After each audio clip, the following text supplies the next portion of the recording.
আসসালামু আলাইকুম রহমতুল্লাহি আবরকাতুহু। আসুন একটু মার্কেট রিসার্চ করার চেষ্টা করি। এখানে দুইটা চায়ের দোকান আছে। নাম্বার ওয়ান এটা হচ্ছে একটা চায়ের দোকান, নাম্বার টু ওটা হচ্ছে একটা চায়ের দোকান।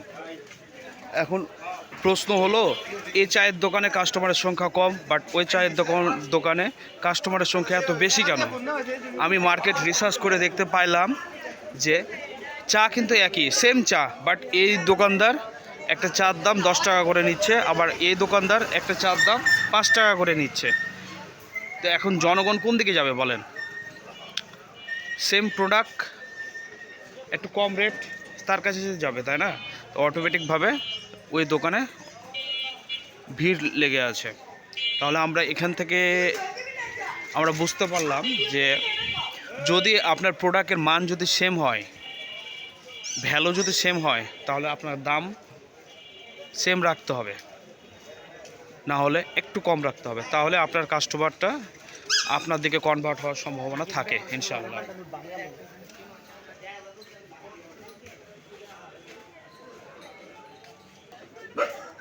আমার এই চ্যানেলে মূলত আপনার বিজনেস অনেকগুলো ভিডিও, অনেক টাইপের ভিডিও হয়। তার মধ্যে অন্যতম ভিডিও হচ্ছে আপনার বিজনেস রিলেটেড ভিডিও। বিজনেস নিয়ে রিসার্চ করছে। এই যে এই দোকানদার চায়ের দোকানটা কি পার কাপ চায়ের দাম 10 টাকা করে ধরে, এই কারণে এই দোকানও কি ভিড় লেগে নেয়। তাহলে বিজনেস করলেই যে হবে তা না, বিজনেসের ভ্যালু জানতে হবে। হ্যাঁ, বিজনেসের মূল্য জানতে হবে। কাস্টমারকে বোকা পাইলে, বোকা ভাবলে এটা কিন্তু মানে ভুল হবে বলে আমি মনে করি।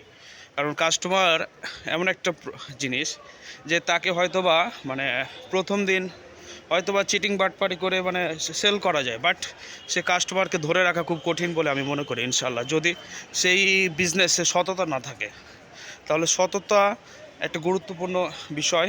আর তারপরে বললাম যে সেম প্রোডাক্ট যদি হয়, তাহলে আপনাকে দাম কম রাখতে হবে না, নতুবা আপনার যে কম্পিটিটর আছে সেই কম্পিটিটরের সমতুল্য সমমূল্যের দাম রাখতে হবে ইনশাল্লাহ। তাহলে আপনি সেই কাস্টমারটাকে ধরে রাখতে পারবেন বলে আমি মনে করি ইনশাল্লাহ। তো প্রিয় দর্শক শ্রোতা, আমার চ্যানেলটি সাবস্ক্রাইব করার চেষ্টা করুন। হ্যাঁ, নিত্য নতুন ভিডিও পাইতে চ্যানেলের সাথে থাকুন। MD Shahin Alam channel.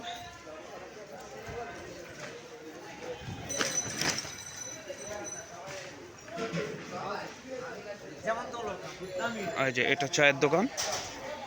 হ্যাঁ, আবার ওখানেও যেটা আছে ওটাও চায়ের দোকান।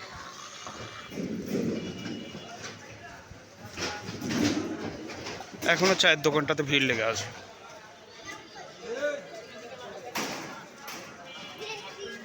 আচ্ছা, ঠিক আছে। আসসালামু আলাইকুম রহমতুল্লাহি আবরকাতুহু।